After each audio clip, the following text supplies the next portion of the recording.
দেশে এবং প্রবাসে যারা আজকের লাইভ দেখছেন সবাইকে স্বাগত জানাই আজকের লাইভে। আজকের পর্বে আমার সাথে রয়েছে অতিথি, তাদের জীবনের গল্প নিয়ে সাজানো হয়েছে আজকের পর্ব। আজকে আমরা এই চন্দুরার লাইভ জীবনের গল্প 54তম পর্বে আপনাদের সাথে নিয়ে আজকে আমরা উপস্থিত হয়েছি। এই কিছু মানুষের গল্প, দুজন মানুষের গল্প। তার একজন আমার সাথে সরাসরি রয়েছেন, পরিচয় করে দিই, তিনি হচ্ছেন মাহেরা বিনতে রফিক। কেমন আছেন আপনি? এই তো ভাইয়া, আসলে সময়টাতে সবাই খুব বেশি ভালো নেই। ভালো থাকার মতো আমাদের সময় নেই এখন। সময়টা ভালো না, তারপরেও যতটুকু ভালো থাকা যায় সবকিছুর ভিতরে ভালো থাকার চেষ্টা করছি। মাহেরা বিনতে রফিক, আপনার নামটা আমি পরিচয় করে দিয়েছি। আমার সুয়ের নিয়ম অনুযায়ী আমার যারা দর্শক রয়েছে তাদের সাথে আপনাকে পরিচিত হওয়ার জন্য অনুরোধ করব, আপনার মতো করে আপনার ব্যক্তি জীবনের একটু পারিবারিক পরিচয়, ব্যক্তিগত পরিচয়। আমরা এটা জীবনের গল্প, এই জন্য আমরা আজকে জীবনের গল্প দিয়ে নিজের ব্যক্তিগত পরিচয়, এছাড়াও আপনার কবিতা আমরা শুনবো। আপনি একজন বাচিক শিল্পী, আপনাকেও প্রথমে পরিচিত হওয়ার জন্য অনুরোধ করব। ধন্যবাদ দুলাল ভাই। প্রথমেই আমি ধন্যবাদ জানাচ্ছি আমাকে জীবনের গল্প অনুষ্ঠানে আমন্ত্রণ জানানোর জন্য। আর পরিচয় দিতে গেলে খুব বেশি কিছু পরিচয় দেওয়ার নেই। আমি মাহেরা বিনতে রফিক। আমি পেশায় ছাত্রী, পড়াশোনা করছি, ঢাকা বিশ্ববিদ্যালয় আইন বিভাগে মাস্টার্স করছি। আর আমার বাড়ি, আমার স্থানীয়, আমি বরিশালের। আমি এখন সেখান থেকে যুক্ত হচ্ছি। আমার পরিবারে মা আছেন, বাবা আছেন। বাবা একজন চিকিৎসক এবং মা একজন শিক্ষিকা। এই তো। ধন্যবাদ আপনার আমাদের সাথে পরিচিত হওয়ার জন্য।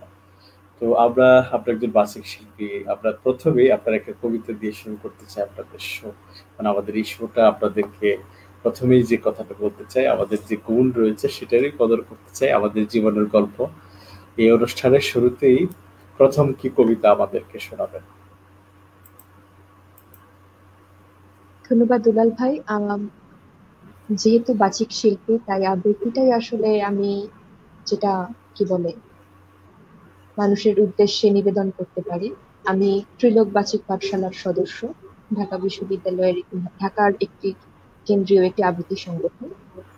আমি প্রথম যে কবিতাটি দিয়ে শুরু করতে চাচ্ছি, আহ যেহেতু এখন বর্ষাকাল, আমাদের জীবনযাত্রা অনেকখানি হচ্ছে বৃষ্টির কারণে মগ্ন হয়, কিংবা বৃষ্টির কারণে স্থবির হয়, অথবা এই যে একটা বিরূপ একটা সময়, সেখানে বৃষ্টি আমাদের একটুখানি প্রশান্তি দেয়। তো আমি এই জন্য বৃষ্টির একটি কবিতা দিয়ে শুরু করতে চাচ্ছি। আবৃত্তি করছি অমিয় চক্রবর্তীর কবিতা বৃষ্টি।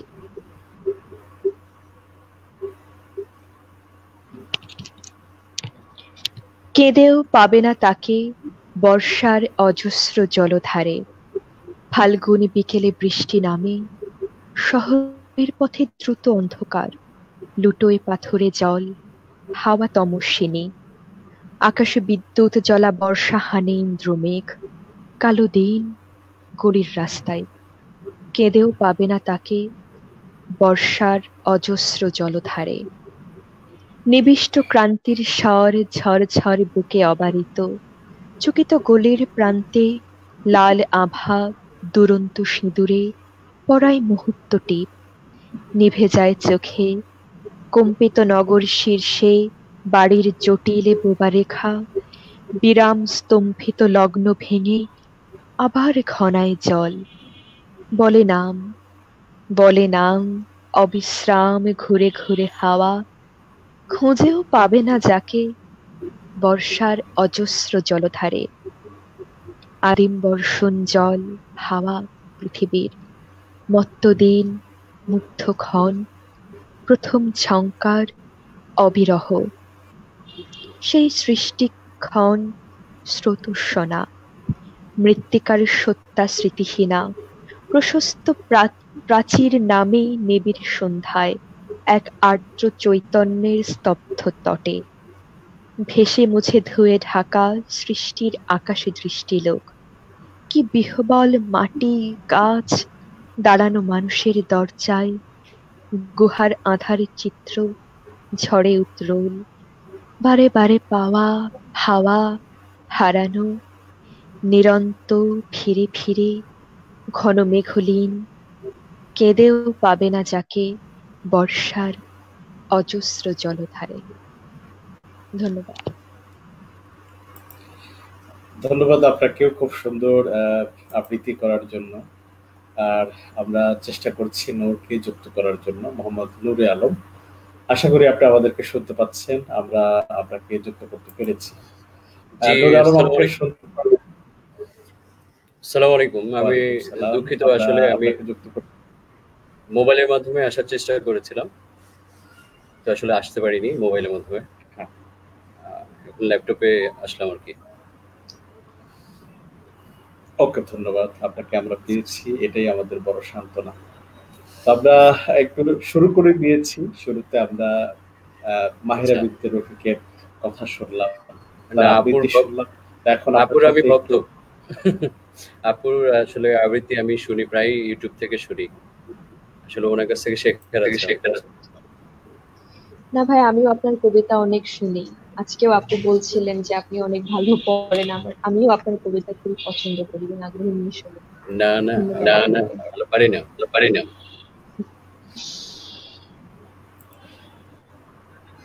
আচ্ছা, জি আমরা দুলাল আজকে ভাই। কবিতার চেয়ে আমরা একটু জীবনের গল্পগুলোই আমরা কবিতার চেয়ে জীবনের গল্পগুলো নিয়ে আজকে বেশি সময় পার করব। কবিতা শুনবো, কবিতা সন্ধ্যা হবে, কবিতার আড্ডা হবে পরবর্তী এক সময়, কবিতাও শুনবো আজকে।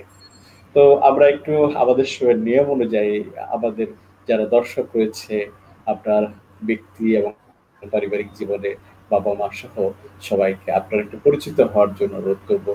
কোথায় কি করছেন, মোহাম্মদ নূরে আলম আপনাকে পরিচিত হওয়ার জন্য অনুরোধ করছি। আমি মোহাম্মদ নূরে আলম। আমার মানে নিজস্ব জেলা হলো চাঁদপুর। চাঁদপুর সদরেই বড় হয়ে ওঠা। স্কুল হলো বিষ্ণুদী আজমি সরকারি প্রাথমিক বিদ্যালয়, তারপরে হচ্ছে গনিয়া আদর্শ উচ্চ বিদ্যালয়, চাঁদপুর সরকারি কলেজ তিতুমির থেকে মাস্টার্স, তারপরে আইসিএমবি তে প্রফেশনালি কোর্স করার জন্য ভর্তি হয়েছিলাম। তো ওটাও কিছু পার্ট করা হয়েছে।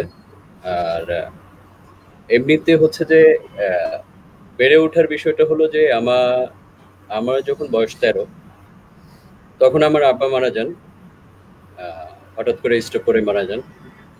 এরপরে আমাদের নিজেদের স্টেশনারি দোকান ছিল। আমি আমার মেজো ভাই একসাথে ওই দোকান চালিয়েছি প্রায় 10 বছর। তো ওই দোকানে থেকেই পড়াশোনা করা। একটা বিষয় ছিল যে আব্বা অনেক ভালো মানুষ ছিলেন।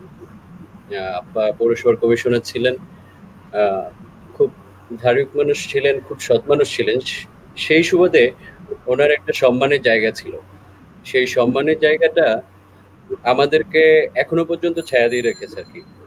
আমাদের মনে এরকম কোনো হীনমন্যতা তৈরি হয় নাই যে ওনার ছাড়া আমরা খুব অসহায় পড়েছি। ওনার যে ছায়াটা ছিল, সেই ছায়াটাই আমাদেরকে অনেক দূরে এগিয়ে নিয়ে গেছে। তো ওই দোকান চালিয়েছি। আমি যখন অনার্স থার্ড ইয়ারে পড়ি তখন দোকান ছেড়েছি। তারপরে একটা পত্রিকা অফিসে ডাটা এন্ট্রি কাজ করেছি। তারপরে ন্যাশনাল আইডি কার্ড প্রোগ্রামে কাজ করেছি। এরপরে বাংলা লিঙ্কে সার্ভিস পয়েন্টে ছিলাম। জব করেছি আমি অনেকগুলি। আমার আসলে অনেক দিক থেকে মানে আমার অভিজ্ঞতার ভান্ডারটা অনেক বেশি আর কি, এই দিক থেকে আর কি। মানে অনেক পরিশ্রমের মাধ্যমে এতটুকু এসেছি। এখন আছে হলো আপনার জিএমজি গ্রুপেরই একটা সিস্টার কনসার্ন, সেটা হলো সামারাইজার ব্লেড ইন্ডাস্ট্রিজ, যেটা শার্প ব্লেড ইন্ডাস্ট্রি। ওখানে cost and budgeting a senior executive হিসেবে আছে। চমৎকার, অসাধারণ জীবনের গল্প। সত্যিকার অর্থে কিছু মানুষের জীবনে গল্প লুকিয়ে থাকে, যে গল্পগুলো প্রেরণা, যে গল্পগুলো আমাদেরকে সামনে পথ চলতে উৎসাহ দেয়। ধন্যবাদ মোহাম্মদ। কবিতার বিষয়টা বলি। কবিতার এখানে এই জীবন গল্পের মধ্যে কবিতার বিষয়টা কিভাবে, আমার মেজো ভাই যিনি, উনি বাংলা পড়াশোনা করেন। উনি করতেন আর কি চাঁদপুর সরকারি কলেজে। এখন উনি আইডিয়াল স্কুলের কলেজ মুগদা শাখায় আছেন, বাংলা পড়াচ্ছেন। মাহবুবুর রহমান খান, উনি খুব ভালো জনপ্রিয় শিক্ষক। তখন উনি হলো যে আবৃত্তি চর্চাটা করতেন যখন উনি স্টুডেন্ট অবস্থায় ছিলেন, চাঁদপুর সরকারি কলেজে পড়তেন বাংলা বিভাগে। তখন তিনি চাঁদপুরে একটা আবৃত্তি সংগঠনের সাথে যুক্ত হয়েছিলেন। তারপরে যখন উনি চাঁদপুর থেকে ঢাকা চলে আসলেন তখন কণ্ঠশীলনের ছাত্র হন। কণ্ঠশীলনে একমাত্র একজনই হয়েছে প্রথম, ওটা আমার মেজো ভাই। উনি এখন হরবলাতে কাজ করে, মাহবুবুর রহমান খান।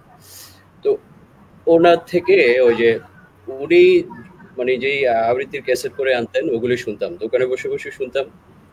বিশেষ করে শিমুল ভাইয়ের কবিতা আর হলো যে গোলাম মোস্তফার কবিতা।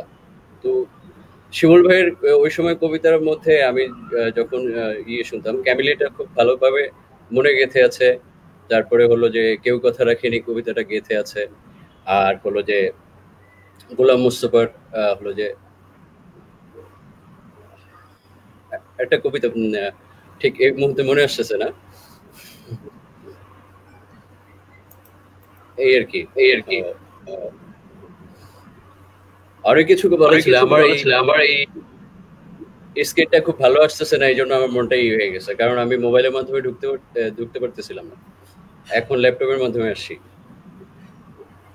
স্ট্রিমিয়ার্ডে আসলে মোবাইল সাপোর্ট করে না এভাবে। আচ্ছা ঠিক আছে, ওকে। আমরা প্রযুক্তির যন্ত্রণায় আমরা কিছুটা হলেও কষ্ট লাঘব করতে পেরেছি যখন আপনাকে পেয়েছি।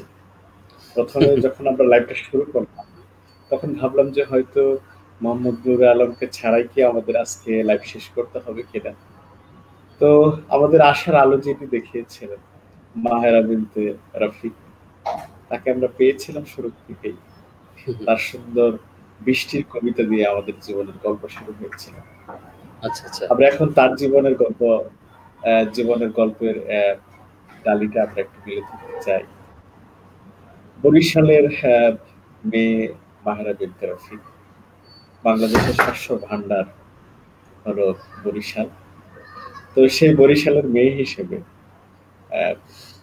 সেই বরিশালের কোথায় তার এখনো সে ছাত্রী, তার শৈশব কৈশোর কেটেছে কোথায়, সেই ছোট ছোট পা কোন বিদ্যা পাঠশালাগুলো মারিয়েছে, সেই কথাগুলো একটু শুনতে চাইবো। জীবনের সেই শৈশব কোথায় কেটেছে মাহেরা বিনতে রফিক আমাকে শুনতে পাচ্ছে।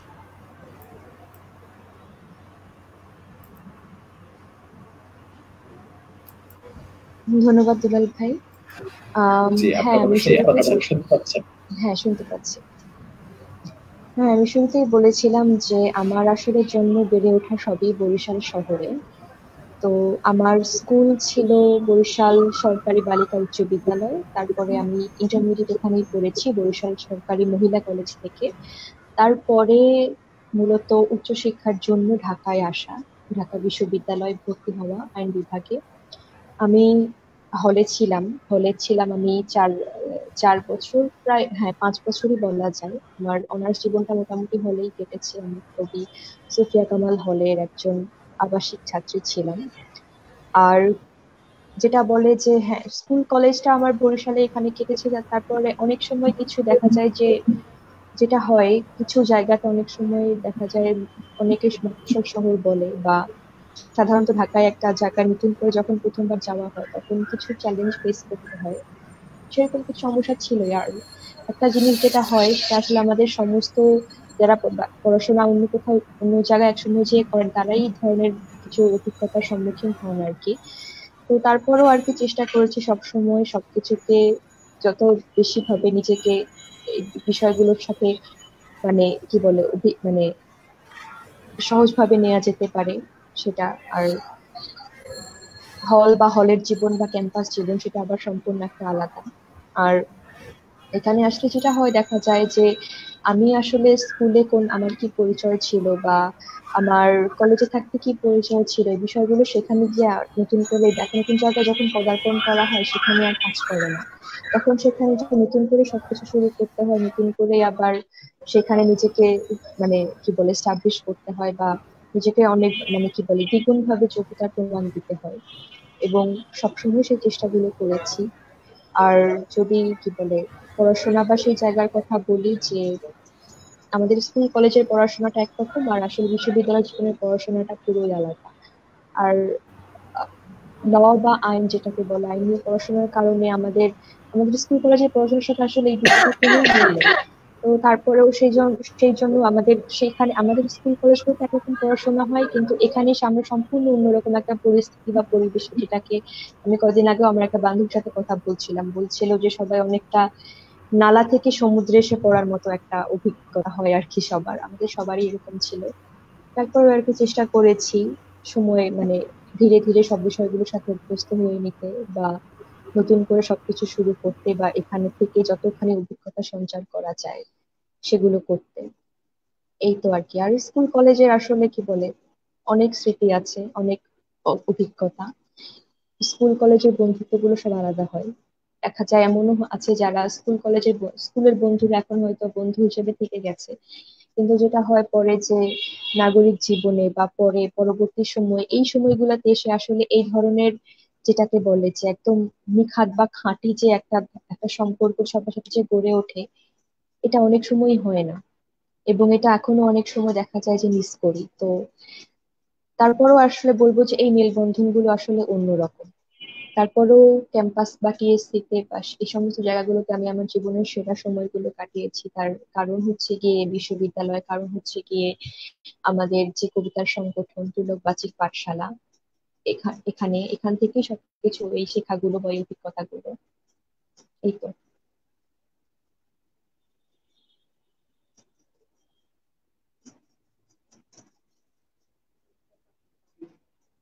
দুলাল ভাই কি আছেন?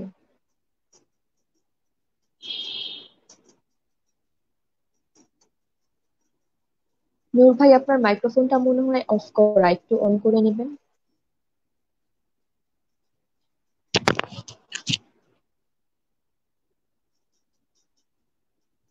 দুলাল ভাই মনে হয় একটু কানেকশন হ্যাঁ, সেটা হতে পারে। আচ্ছা, ত্রিলোকের সাথে আপনি যুক্ত কবে? আমি যে লোকের সাথে যুক্ত হয়েছি সম্ভবত বিশ্ববিদ্যালয়ে দ্বিতীয় বর্ষ বা তৃতীয় বর্ষে হবে। মোটামুটি এখন আমার এখানে 4 বছর হয়ে গেছে। না, তিলক আমি যতটুকু জানি তিলক তিলক খুব বেশি পুরনো সংগঠন না, নতুন সংগঠন, মাসুম ভাইয়ের সংগঠন। হ্যাঁ, ত্রিলোক এখন তারপরেও আর কি কি বলা 6 যায় যে বছর হয়ে গেছে। 6 বছর চলছে এখন, 6 বছর পার হয়ে গিয়েছে। না, আমি ওই বেশিরভাগ সময় দেখা যায় যে আচ্ছা, আমরা গল্পে না যাই, আপনি আপনার একটা পছন্দের কবিতা আমরা নিজেরা লাইভটা চালিয়ে নিই। হ্যাঁ, ঠিক আছে ভাই, সমস্যা নেই। আমি আসলে কবিতা একটা আবৃত্তি করেছি। আমার মনে হয় এখন আপনি যদি একটা শুরু করেন তাহলে ভালো হয়। আচ্ছা, তাহলে আমি আমার স্মৃতি থেকে একটু পড়ি। কাজী নজরুল ইসলামের অভিবাসন যেটা আছে সেটা বন্ধুগণ, আপনারা যে সওগাত হাতে তুলে দিলেন, তা আমি আজ মাথা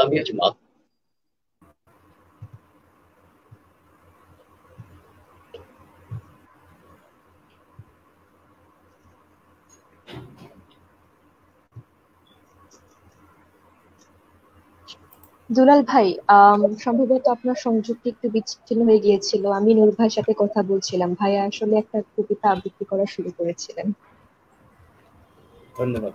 আমি সত্যি যে টেকনোলজির যন্ত্রটায় বিশেষ করে প্রযুক্তিগত এই সমস্যার কারণেই আমাদের আজকে আমরা একটু বিচ্ছিন্ন হয়ে পড়েছিলাম। তো আমি কবিতাটা মিস করেছি। কবিতাটা আমি পড়ি নাই, শুরু করেছিলাম। আচ্ছা, আমরা একটু মোহাম্মদ নূর আলমের কবিতাটা সম্পূর্ণ করতে চাই, তারপরে আমরা জীবনের গল্পে ফিরছি।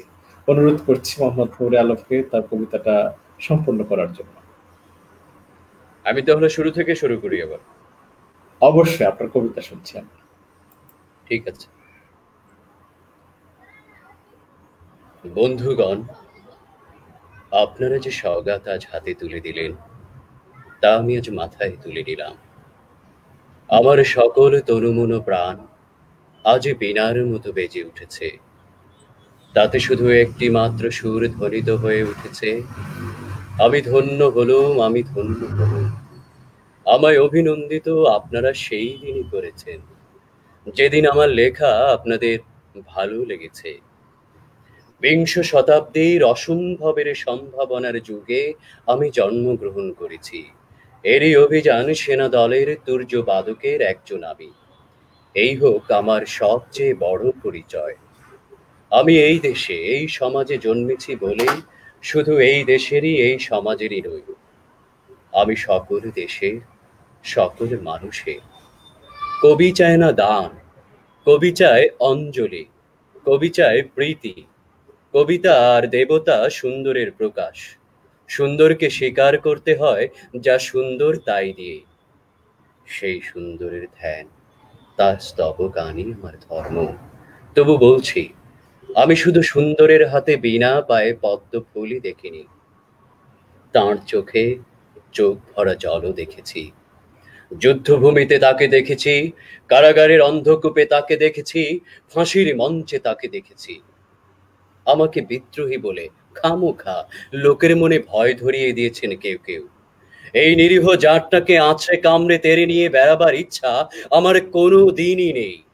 আমি বিদ্রোহ করেছি, বিদ্রোহের গান গেয়েছি, অন্যায়ের বিরুদ্ধে, অত্যাচারের বিরুদ্ধে, যা মিথ্যা, কুলুষিত, পুরাতন, পচা, সেই মিথ্যা ও সনাতনের বিরুদ্ধে, ধর্মের নামে ভণ্ডামি আর কুসংস্কারের বিরুদ্ধে। কেউ বলেন আমার বাড়ি জবন, কেউ বলেন কাফের। আমি বলি ও দুটোর কোনোটিই নয়। আমি কেবলমাত্র হিন্দু মুসলমানকে এক জায়গায় ধরে এনে হ্যান্ডশেক করাবার চেষ্টা করেছি, গালাগালিকে গলা গলিতে পরিণত করার চেষ্টা করেছি। সে হাতে হাত মেলানো যদি হাতাহাতির চেয়েও অশোভন হয়ে থাকে, তাহলে ওরা আপনি আলাদা হয়ে যাবে। আমার গাঁট ছড়ার বাঁধন কাটতে ওদের কোনো বেগ পেতে হবে না। কেননা একজনের হাতে আছে লাঠি, আরেকজনের আস্তিনে আছে ছুরি। হিন্দু মুসলমানে দিন রাত হানাহানি, জাতিতে জাতিতে বিদ্বেষ, মানুষের জীবনে একদিকে কঠোর দারিদ্র, ঋণ, অভাব, অন্যদিকে লোভী অসুরের যক্ষের ব্যাংকে কোটি কোটি টাকা পাষাণ স্তূপের মতো জমা হয়ে আছে। এই অসাম্য ভেদে জ্ঞান দূর করতেই আমি এসেছিলাম। আমার কাব্যে, সঙ্গীতে, কর্মজীবনে অভেদ সুন্দর সাম্যকে প্রতিষ্ঠিত করেছিলাম। আমি যশ চাই না, খ্যাতি চাই না, নেতৃত্ব চাই না, প্রতিষ্ঠা চাই না। জীবন আমার যত দুঃখময়ী হোক, আনন্দের গান, বেদনার গান গেয়ে যাব আমি। দিয়ে যাব নিজেকে নিঃশেষ করে, সকলের মাঝে বিলিয়ে।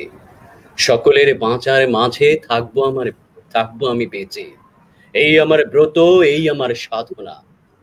রবীন্দ্রনাথ আমায় প্রায় বলতেন, দেখ উন্মাদ, তোর জীবনে শেলের মতো, কিটসের মতো খুব বড় একটা ট্র্যাজেডি আছে, তুই প্রস্তুত হ।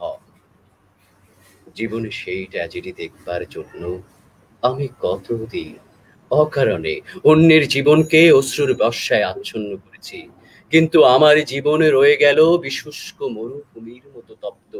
মেঘের ঊর্ধ্বে শূন্যের মতন কেবল হাসি, কেবল গান, কেবল বিদ্রোহ।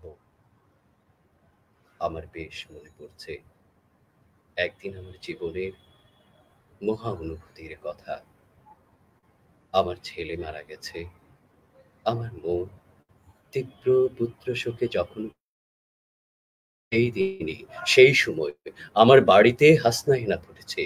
আমি প্রাণ ভরে সেই হাসনাহিনার গন্ধ উপভোগ করেছিলাম। আমার কাব্য, আমার গান, আমার জীবনের অভিজ্ঞতার মধ্য হতে জন্ম নিয়েছে।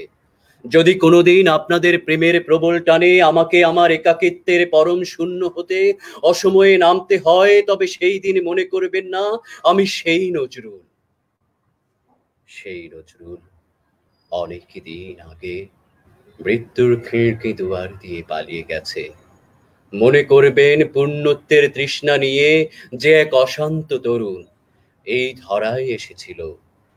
অপূর্ণতার বেদনায় তারই বিগত আত্মা যেন স্বপ্নে আপনাদের মাঝে কেঁদে গেল। আমি কবি বলে বলছি নে, আমি আপনাদের ভালোবাসা পেয়েছিলাম সেই অধিকারেই বলছি। আমায় আপনারা ক্ষমা করবেন, আমায় ভুলে যাবেন। বিশ্বাস করুন, আমি কবি হতে আসিনি, আমি নেতা হতে আসিনি, আমি প্রেম পেতে এসেছিলাম, প্রেম দিতে এসেছিলাম। সেই প্রেম পেলাম না বলে আমি এই নীরব পৃথিবী থেকে চির অভিমানে বিদায় নিলাম। যেদিন আমি থাকবো না সেদিন হয়তোবা বড় বড় সভা হবে, কত প্রশংসা নামে। দেশপ্রেমিক, ত্যাগী, বীর, বিদ্রোহী টেবিল ভেঙে ফেলবে থাপ্পড় মেরে বক্তার পর বক্তা। সেই অসুন্দরের শ্রদ্ধা নিবেদনের শ্রাদ্ধ দিনে বন্ধু তুমি যেন যেও না। যদি পারো আমার অলিখিত জীবনের কোনো একটি কথাকে স্মরণ করো। যদি তোমার ঘরের আঙিনায় বা আশেপাশে একটি ঝরা পায়ে পেশা ফুল পাও, সেইটিকে বুকে চেপে বলো, বন্ধু আমি তোমায় পেয়েছি। তোমাদের পানে চাহিয়া বন্ধু আর আমি জাগিব না। কোলাহল করি সারা দিনমান, কারো ধ্যান ভাঙিব না। নিশ্চয় নিশ্চুপ আপনার মনে পুরিব একাকী গন্ধবিধুর ধূপ। ধন্যবাদ। জি, শুনলাম আমরা অসাধারণ কবিতা। তো আবারও বলতে হয় যে আমাদের প্রযুক্তির, বিশেষ করে ইন্টারনেটের কারণেই আমাদের আজকের লাইফটা কিছুটা হলে ইন্টারাপ্ট হচ্ছে।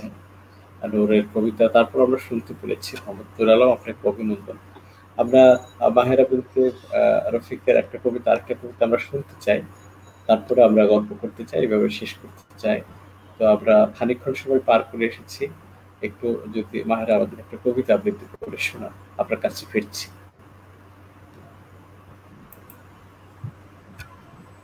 ধন্যবাদ দুলাল ভাই। আমি আসলে নূর ভাইয়ের কবিতা খুব মুগ্ধ হয়ে শুনছিলাম। আর একটা কথা আসলে বলার ছিল যে শিল্পীর গুণ বা দায়বদ্ধতার জায়গাটা হয়তো বা এটাই, যে উনি শুরুতে বলছিলেন যে ওনার ক্যামেরা ব্লক করে দিচ্ছিল, উনি মোবাইল দিয়ে ঢুকতে পারছিলেন না, কিন্তু তারপরেও যে কথাটা আমরা সবসময় বলি, the show must go on. আমরা কিন্তু আমাদের সময় মতো অনুষ্ঠানটি শুরু করে দিয়েছি, এবং ভাইয়ের কাছে অসংখ্য কৃতজ্ঞতা যে তিনি প্রতিকূলতা সত্ত্বেও যে অন্যভাবে যে কোনো ভাবে হোক সম্ভব করে তিনি যে আসলে আমাদের সঙ্গে যুক্ত হয়েছে, এটাও আসলে তার একটা দায়বদ্ধতা প্রমাণ করে। আর এই জন্য তিনি অবশ্যই প্রশংসার দাবিদার। আর কবিতাটাও খুবই ভালো লেগেছিল, মানে নজরুলের খুবই মর্মস্পর্শী একটা কবিতা, আর ভাইয়া অসাধারণ করেছেন। আপনাকে আরেকবার অভিবাদন জানাচ্ছি। ঠিক আছে, তাহলে আমি আরেকটা কবিতায় চলে যাই। আমি এবার আবৃত্তি করতে চাচ্ছি শুভ দাশগুপ্তের কবিতা আমি সেই মেয়ে। এটি অনেক জনপ্রিয় একটি কবিতা, অনেকেই হয়তোবা শুনে থাকেন। আমার এটা শুনলে আমি চেষ্টা করছি। আমি সেই মেয়ে, বাসে ট্রেনে রাস্তায় আপনি যাকে রোজ দেখেন, যার শাড়ি, কপালের টিপ, কানের দুল, পায়ের গোড়ালে আপনি রোজ দেখেন। আর আরো অনেক কিছু দেখতে পাওয়ার স্বপ্ন দেখেন। স্বপ্নে যাকে ইচ্ছা মতো দেখেন, আমি সেই মেয়ে। বিহারের প্রত্যন্ত গ্রামে দিনের আলোয় যার ছায়া মানানো আপনার জন্য নিষিদ্ধ। আর রাতের গভীরে যাকে বস্তি থেকে তুলে আনতে পাইক বরকন্দাজ পাঠান আপনি। আর সুসজ্জিত বিছানায় যার জন্য অপেক্ষায় অধীর হয় আপনার রাজকীয় লম্পাট্ট, আমি সেই মেয়ে। আমি সেই মেয়ে, আসামের চা বাগানে ঝুপড়ি কামিনী বস্তি থেকে যাকে আপনি নিয়ে যেতে চান সাহেবী বাংলোয় মধ্যরাতে। ফায়ার প্লেসের ঝলসে ওঠা আলোয় মোদির চোখে দেখতে চান যার অনাবৃত শরীর, আমি সেই মেয়ে। রাজস্থানের শুকনো উঠোন থেকে পিপাসার জল আনতে যাকে আপনি পাঠিয়ে দেন 10 মাইল দূরের সরকারি ইদারায়। আর 20 মাইল হেঁটে ক্লান্ত বিধ্বস্ত যে রমণী ঘোড়া কাঁখে ঘরে ফিরলে যাকে বসিয়ে দেন আপনি আপনার রুটি তৈরি করতে, আমি সেই মেয়ে। আমি সেই মেয়ে যাকে নিয়ে আপনি মর্ত হতে চান গঙ্গার ধারে, কিংবা ভিক্টোরিয়ার সবুজে, কিংবা সিনেমা হলের নীল আলোয়। যার চোখে আপনি এঁকে দিতে চান ঝোঁটা স্বপ্নের কাজল, আর ফুরিয়ে যাওয়া সিগারেটের প্যাকেটের মতো যাকে পথের পাশে ছুঁড়ে ফেলে আপনার ফুল সাজানো গাড়ি শুভ বিবাহ সুসম্পন্ন করতে ছুটে যায় শহরের পথে, কনে দেখা গধূলি আলোয় একা দাঁড়িয়ে থাকা, আমি সেই মেয়ে। আমি সেই মেয়ে, এমনকি দেবতারাও যাকে ক্ষমা করেন না। অহংকার আর শক্তির দম্ভে যার গর্ভে রেখে যান কুমারীর অপমান, আর চোখের জলে কুন্তি হয়ে নদীর জলে বিসর্জন দিতে হয় কলমুখে আপন আত্মচোখে, আমি সেই মেয়ে। সংসারে অসময়ে আমি ভরসা। আমার ছাত্র পড়ানো টাকায় মায়ের ওষুধ কেনা হয়, আমার বাড়তি রোজগারে ভাইয়ের বই কেনা হয়, আমার সমস্ত শরীর প্রবল বৃষ্টিতে ভিজতে থাকে।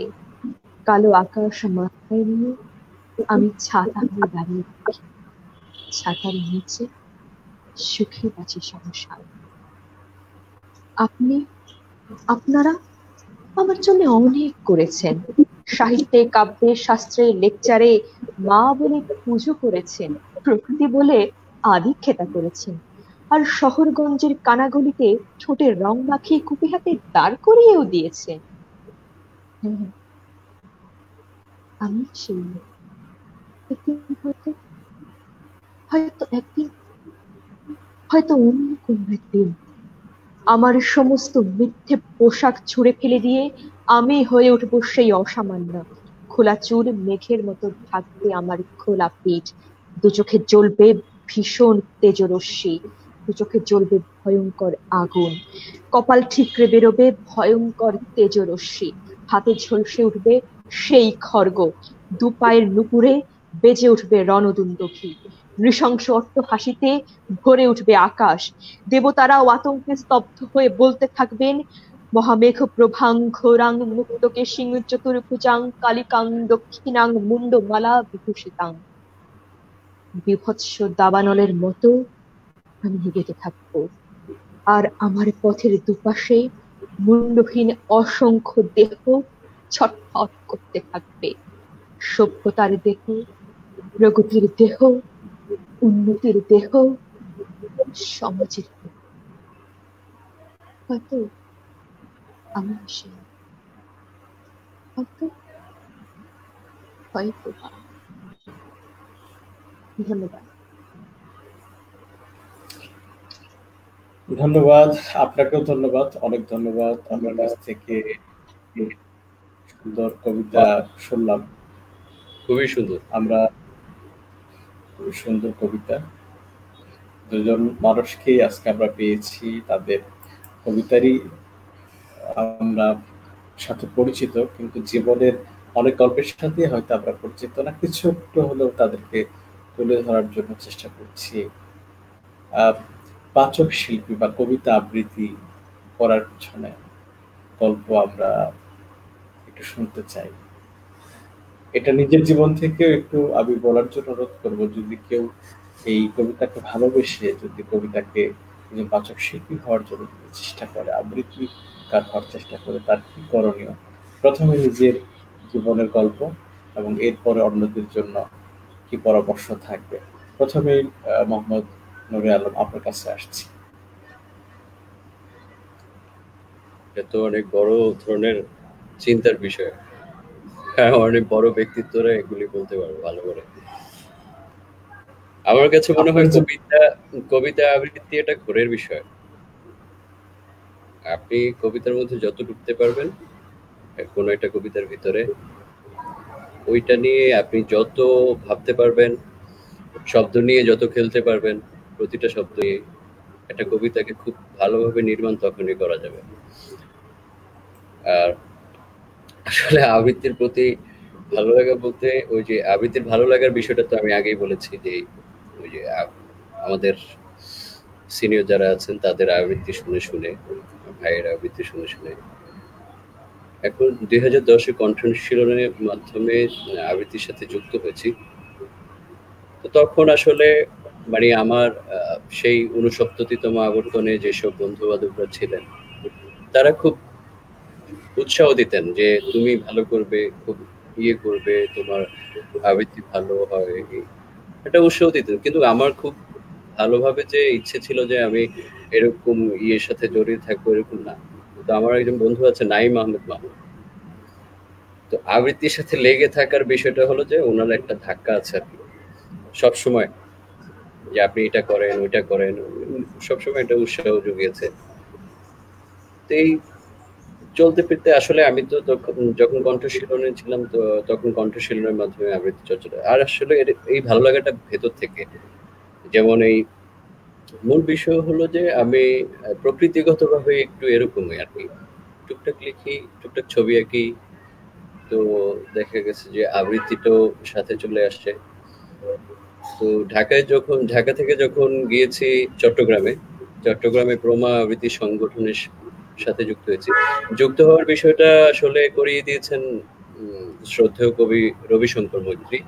উনি তখন বাংলাদেশে ছিলেন, সেই 2014 শেষের দিকে কথা। আমি দাদাকে বলেছিলাম যে দাদা আমি তো চট্টগ্রাম আসছি, এখন একটা আবৃত্তি সংগঠনের সাথে যুক্ত হতে চাচ্ছি, আপনি কোনটা ইয়ে করেন। তো উনি আমাকে রাশেদ হাসান স্যারের সাথে পরিচয় করিয়ে দিচ্ছিলেন। রাশেদ হাসান ভাই আসলে খুব মানে আবৃত্তি অঙ্গনে হয়তো উনি প্রচার বিমুখ মানুষ, কিন্তু আমার শোনা আবৃত্তি শিল্পীদের মধ্যে মানে উনি অন্যতম শ্রেষ্ঠ। আমার খুবই ভালো লাগে উনি যখন কথা বলেন, মানে আমার মনে হয় যেন ওনার কথাই শুনি এমন। মানে ওনার চর্চা, ওনার ইয়ে আবৃত্তি কেন্দ্রিক একটা মানুষ সারা জীবন তার আবৃত্তি নিয়ে কাটিয়ে দিয়েছে, এটা ভাবা যায়। এই বিষয়গুলি আসলে ভালো লাগাটা আরো এনে দিয়েছে। আর ওখানে কি যেন প্রমা আবৃত্তি সংগঠনে একটা ইয়ে আছে যে সাপ্তাহিক প্রাণের সাধন নামে একটা অনুষ্ঠান হতো। তো ওখানে সবাই কবিতা মুখস্থ করে আসতো, সবাই পড়তো। আমার নিজের বিশ্বাসের একটা জায়গা তৈরি হয়েছে কিন্তু প্রমা আবৃত্তি সংগঠনে, সেই প্রাণের সাধনে চর্চাটা আরো বেড়ে গেছে। আর নতুন যারা আছে, ব্যাপার হচ্ছে যে আমার হুট করে একটা ভালো লাগা কাজ করে। অনেক সময় অনেকে আসে দুই মাসের জন্য, একটা ফ্যান্টাসি কাজ করে যে আমি কি যেন সংবাদ উপস্থাপনা করব বা সুন্দরভাবে কথা বলবো, আবৃত্তি করব। এটা একটা হলো যে আমি শুদ্ধ উচ্চারণ শিখবো, এটা অল্প সময়ের জন্য। আর এটা হলো ভালো লাগার বিষয়। আর ভালোবাসার বিষয়টা হলো দীর্ঘস্থায়ী, যে এটার মধ্যে লেগে থাকা, এটা আমার অস্থিমজ্জায় মিশে যাওয়া। এখন যেটা হয়েছে যে আমাদের আবৃত্তির বিষয়টা হয়েছে যে আমাদের আবৃত্তিটা অস্থিমজ্জায় চলে গেছে। আর একটা মানুষ চিন্তা চেতনায় যদি একটু শুদ্ধ হয়, তাহলে আমার মনে হয় একটু আবৃত্তি বা এইসব বিষয়ে সে লেগে থাকে। আমার কাছে মনে হয় আর যে মানুষটা ব্যক্তিগতভাবে ভালো না হয়, সে আসলে এটা নিয়ে ব্যবসা করতে আসে। দুইটা কিন্তু দুই রকম। তো আবৃত্তির বিষয়টা ব্যক্তি মানুষটাকে শুদ্ধ হয়ে তারপরে আসতে হবে। আপনি একটা কবিতা কিন্তু কবি একভাবে লিখেন, একটা আবৃত্তিকে যখন কবিতা বলেন, আবৃত্তি করেন, তখন কিন্তু এটার চিত্রপট সম্পূর্ণ বদলে যায়। একটা শব্দকে যদি উচ্চারণের বিষয়ে আছে, যেমন ভাসতে হবে প্রেমের বাণী। এখন ভাসতে বিষয়টা যদি আমি একটু টেনে দিই, ভাসতে হবে প্রেমের বাণী, তখন মনে হচ্ছে যেন আমিও ভাসছি। তো এই যে শব্দের খেলা, শব্দের কাজগুলি, এগুলি কখন আসে? যখন আপনি এটার মধ্যে ডুবে যান, যখন আপনি এটার মধ্যে এইটা নিয়ে চর্চা করেন, এটা নিয়ে ভাবতে থাকেন, আপনার ধ্যান জ্ঞানে এটা কাজ করে। আসলে আমি অত বড় কিছু না তো যে আমি নতুনদেরকে ইয়ে করবো। তো আমার কাছে মনে হয় যে চর্চা করতে হবে, আবৃত্তি অনেক শুনতে হবে, এটা আর কি। জি, বাহেরা বিনতে রফিক, আপনার কাছে জানতে চাইবো যে এই আবৃত্তি শিল্পী হওয়ার পিছনের গল্পটা কি ছিল? কার হাত ধরে এই আবৃত্তি শিল্পীর আপনি প্রথম নিজের নাম লিখিয়েছিলেন? সেই গল্পটা আমরা একটু দর্শকদের কাছে শেয়ার করতে চাই।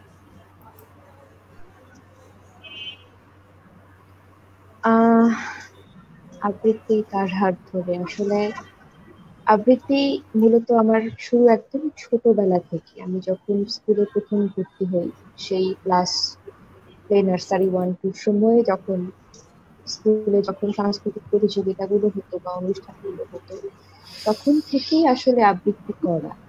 আর এর শুরুটা হয়েছিল আমার মা বাবাকে দিয়ে। আমাদের বাসা বা আমাদের পরিবারের সবাই আসলে এমন মানুষ, তারা খুবই সাহিত্য এবং সংস্কৃতি মনা কিছু মানুষ তারা আর কি। এখনো যেটা হয় যে আমরা চায়ের আড্ডায় গান শুনি, আমরা কোনো একটা গান বা গানের সুর বা কথা কি বলেছে সেগুলো নিয়ে আমরা প্রচুর আলোচনা করি। আর সেটা শুধুমাত্র আমার মা কিংবা বাবাই নয়, আসলে আমাদের পরিবারের আরো যারা সদস্যরা আছে, চাচা চাচি কথা বলি বা ফুপু ফুপা বা দাদা, সবাই আর কি এরকমই ছিলেন বা এখনো তারা এমনই। তো কবিতাটা আসলে শুরুটা এভাবে করেই, তাদের কাছ থেকেই কবিতা শুনে মূলত কবিতার সাথে পরিচয়। সেই বাসার পুরনো মলাটবদ্ধ কবিতার বই কিংবা সঞ্চয়িতা যখন প্রথম শোনা হয় তাদের কাছ থেকে, সেই সময় থেকেই কবিতা।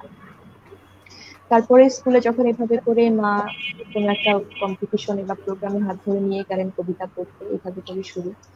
তারপর আমি বরিশালে যতদিন পর্যন্ত ছিলাম আমি চেষ্টা করেছি এখানে চর্চাটা অব্যাহত রাখতে, শিখতে।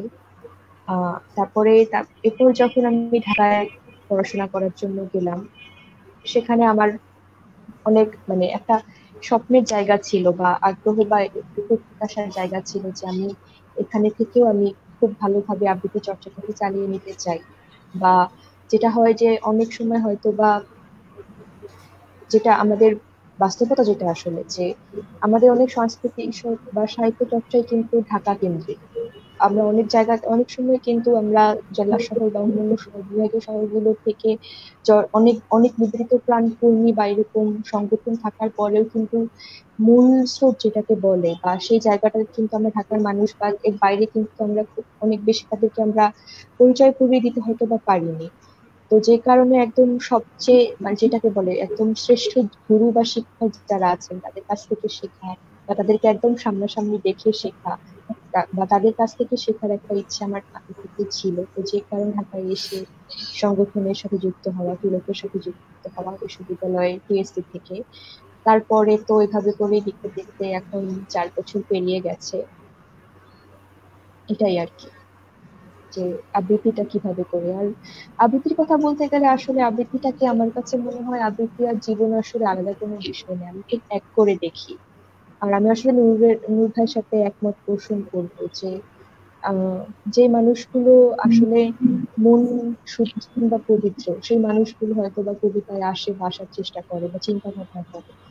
কারণ আহ গান যেটা, আমরা যদি গানের কথা বলি বা নাচের কথা বলি, সেখানে একটা যন্ত্রসঙ্গীত বা সেখানে একটা অনুষঙ্গ থাকে একটা মানুষের মধ্যে ভালো লাগা তৈরি করার জন্য। কিন্তু কবিতার শক্তি বলতে গেলে আসলে কিন্তু শুধুমাত্র কথা বা শুধুমাত্র কবিতার যে বাক্য বা বাণীটা, সেটাই।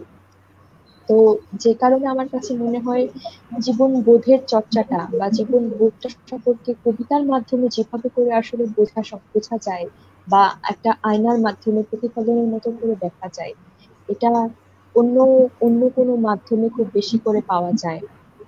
তাই আমার কাছে কবিতাকে ভালো লাগা বা কবিতার সঙ্গে পথ চলাটা অন্যরকম।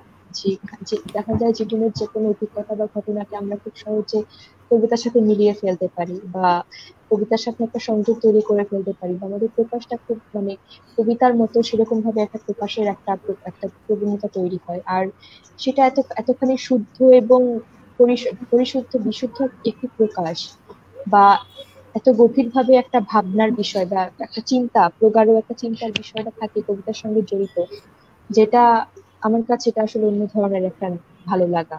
সম্ভবত এই জন্যই কখনো আর কবিতার সাথে বিচ্ছিন্ন হওয়া যাবে না। বাহ! জি, ধন্যবাদ। ধন্যবাদ। আহ, কি সুন্দর করে বললেন। আমরা একটু পরিবার থেকে যদি এরকম অনুপ্রেরণা থাকে তাহলে তো খুব ভালো হয়। জি, আমরা শেষের দিকে, একদম শেষের দিকে আমরা আজকে বিদায় নিতে চাচ্ছি। পরবর্তীতে কোনো একটা কবিতা সন্ধ্যায় আপনাদেরকে যুক্ত করবো কবিতা শোনার জন্য। তো জীবনের গল্পে এতক্ষণ যারা এই দুইজন মানুষের জীবনের খানিকটা শুনলেন, যদি এর মধ্যে কোনো জীবনের গল্প আপনার জীবনকে অনুপ্রাণিত করে, যদি পথ চলতে নতুন করে যদি আপনাকে প্রেরণা যোগায়, তাহলে আশা করব আমাদের এই চেমতুরার লাইফ জীবনের গল্প সার্থক। আচ্ছা, অনুপ্রেরণার কথা যদি বলেন তাহলে আমি একটা বিষয় শেয়ার করি। সেটা হলো যে আমি যখন 2010-এ ইয়েতে কন্ঠশীলনের কোর্স করি, তখন তখন আমি একটা চাকরি করতাম, মানে ভিডিও অডিও কোর্সে। সারা রাত্র অফিস করে ভোরবেলা 7টার দিকে ছুটি হতো, 8টা বাজে কিন্তু আমাদের ইয়ে ছিল, মানে আমাদের ক্লাস ছিল। ঠিক 8টার সময় ঠিকই চলে আসতাম, সেই ভোরবেলা শীতের রাত, শীতের দিন, কিন্তু খুব একটা ভালো লাগা ছিল, এত ভালো লাগা ছিল যে সবার সাথে একটা ইয়ে হওয়া, সে ভোরবেলা কুয়াশার মধ্যে গিয়ে যে বসা, বরকত স্যার, তারপরে আমাদের সারোয়ার স্যারকে তো মনে হয় যেন মানে শুদ্ধ উচ্চারণ চর্চার একটা মানে প্রতিষ্ঠান। আর বরকত স্যার হলেন যে সহজ মানুষ হলো এরকম যে কিছু মানুষ আছে না যাদের সাথে কথা বলতে আমার দ্বিধা কাজ করে না, আবার কিছু মানুষের কাছে ঘেঁষতে হলে মনে হয় যেন সে খুব চর্বিওয়ালা, যে তার সাথে কথা বলতে গেলে মানে অত সহজে কথা বলা যায় না। বরকত স্যার হলো যে খুব সহজ মানুষ। তো এই মানুষদেরকে খুব কাছ থেকে দেখেছি, ওনাদের অনুপ্রেরণা পেয়েছি, আর এটাই আর কি। জি, ধন্যবাদ। ধন্যবাদ। আমার আজকের লাইভের এই শোতে আমরা 50 মিনিট দীর্ঘক্ষণ পার করে এসেছি আমাদের আজকের এই লাইভে।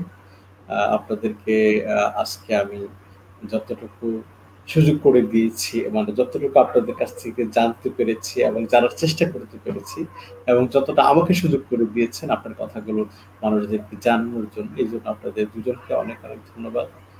জীবনের গল্প প্রতিদিন রাত 10টায় আমরা প্রচার করছি সোশ্যাল মিডিয়ার ইউটিউব এবং ফেসবুক প্ল্যাটফর্মে। আপনিও যুক্ত হতে পারেন নতুনদেরকে।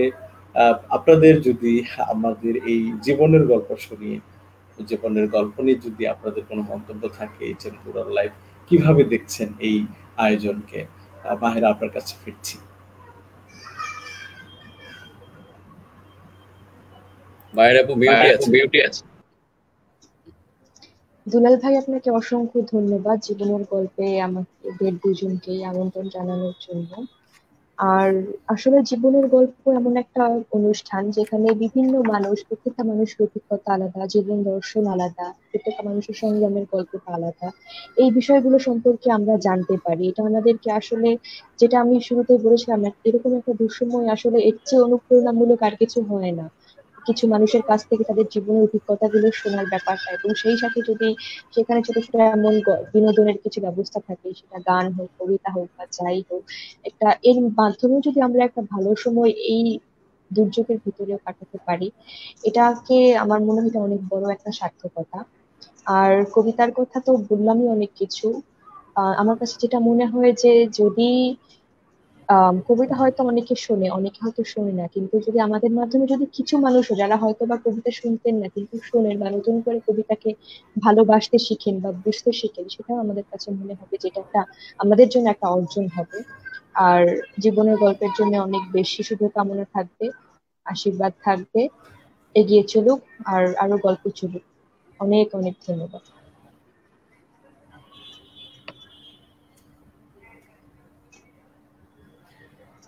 দুলাল ভাই, আপনার মাইক্রোফোনটা বন্ধ আছে। দুলাল ভাই, আপনি মিউটে আছেন। সরি, আপনার কাছে জানতে চাইবো আপনার মন্তব্য, কিভাবে দেখছেন জীবনের গল্প এই অনুষ্ঠানকে। আমরা কিছু মানুষের জীবনের গল্প অনুষ্ঠানে আমি এসেছি ফালাক ফারজানা আপুর মাধ্যমে। উনি হঠাৎ করে আজকে সম্ভবত দুপুরবেলা বলছিলেন যে আজ তুমি আবৃত্তি করবে একটা অনুষ্ঠানে। আমি বললাম যে করবো। তো উনি আপনার সাথে পরিচয় করে দিলেন। জীবনের গল্প বিষয়টা হচ্ছে যে প্রতিটা মানুষই ভিন্ন ভিন্ন একটা বইয়ের মতো, ভিন্ন ভিন্ন একটা প্রতিষ্ঠান বা সবকিছুই। প্রতিটা মানুষ মানে আলাদা আলাদা একটা এরিয়া।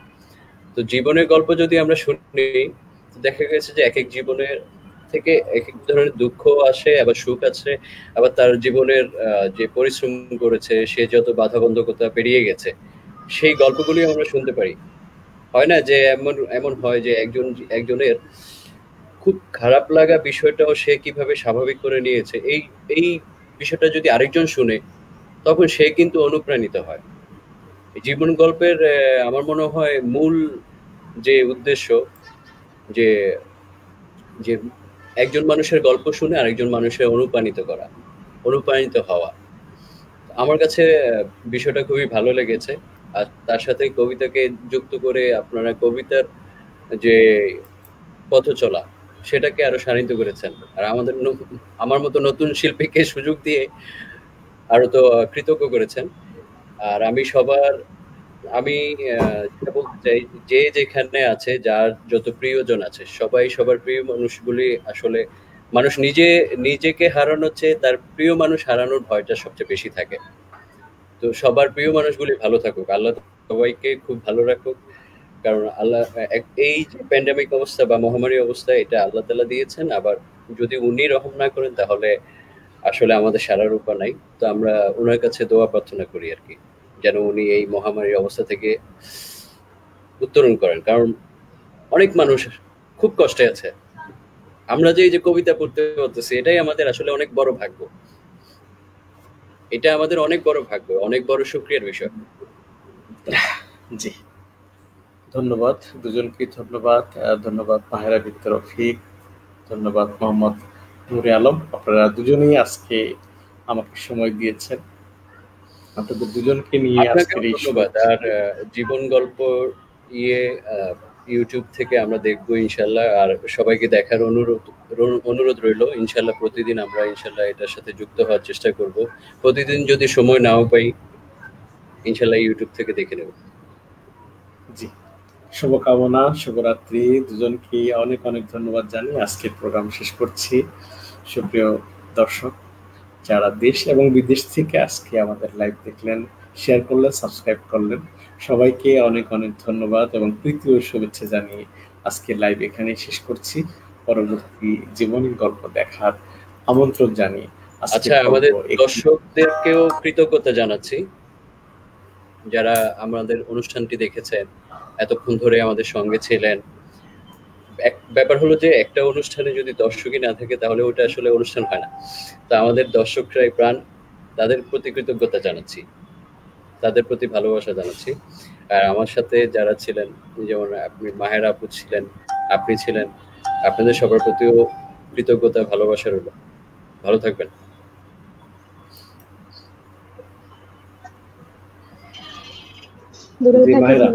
নূরে আলম ভাইকেও আজকে সাথে পেয়ে ভালো লেগেছে। জীবনের গল্পকে অনেক অনেক ধন্যবাদ। আমাকেও তার জানা ফালা কাপু আছে সকালবেলা অনুষ্ঠানটির ব্যাপারে জানিয়েছেন। তো আপনার কাছে কৃতজ্ঞতা আমাকে এমন একটি প্রোগ্রামে আমন্ত্রণ জানানোর জন্য।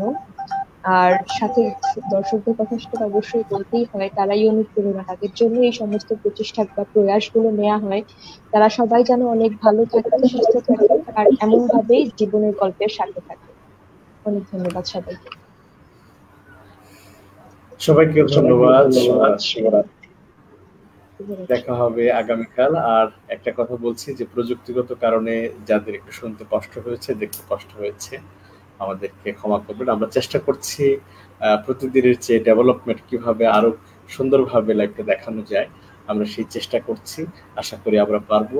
সেই দোয়া চেয়ে আজকে এখানে শেষ করছি। সবাই ভালো থাকবেন। শুভরাত্রি। আল্লাহ হাফেজ।